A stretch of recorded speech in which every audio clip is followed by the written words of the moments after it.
45 சாதுர்மாசிய விரதத்தின் தவத்தையும் புண்ணியத்தையும் இந்த தீட்சையின் மூலமாக உங்களுக்கு அளிக்கின்றேன். நன்றாக புரிந்து கொள்ளுங்கள். ஞானிக்கு நன்மையோ தீமையோ பாவமோ புண்ணியமோ அவரை அண்டுவதில்லை. அவர் செய்யும் தவத்தின் நற்பலன்கள் கூட அவருக்கு சேருவதில்லை. அதனால் எந்த நன்மை தீமை தவம் தவத்தால் வரும் பலன்கள் நற்பலன்கள் புண்ணியங்கள் இது எதுவுமே எனக்கு சேருவதில்லை.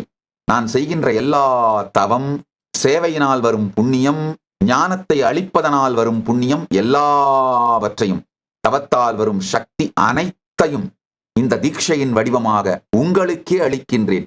இந்த தீட்சையை பெறுகின்ற இப்பொழுது இந்த சத்சங்கத்தை கேட்டுக்கொண்டிருக்கின்ற இந்த தீட்சையை பெறுகின்ற உங்கள் அனைவருக்கும் இந்த தவத்தை அளிக்கின்றேன். இந்த 18 நாள் மட்டும் தீபாவளி வரை இந்த தீட்சையை உள்வாங்கி இந்த சத்தியத்தை வாழுங்கள், முயற்சியுங்கள். என் தவம் உங்களுக்கு துணையாக இருந்து உங்களை வெற்றியடையச் செய்யும் எனும் ஆசியையும் அளிக்கின்றேன். இந்த சத்தியத்தையும் அளிக்கின்றேன், சக்தியையும் அளிக்கின்றேன். நடத்துங்கள் இந்த குருக்ஷேத்திர யுத்தத்தை. வெற்றி உங்களுக்கே. கைலாசவாசியாக இப்போதே பதிவு செய்யுங்கள். சேனலை சப்ஸ்கிரைப் செய்யுங்கள்.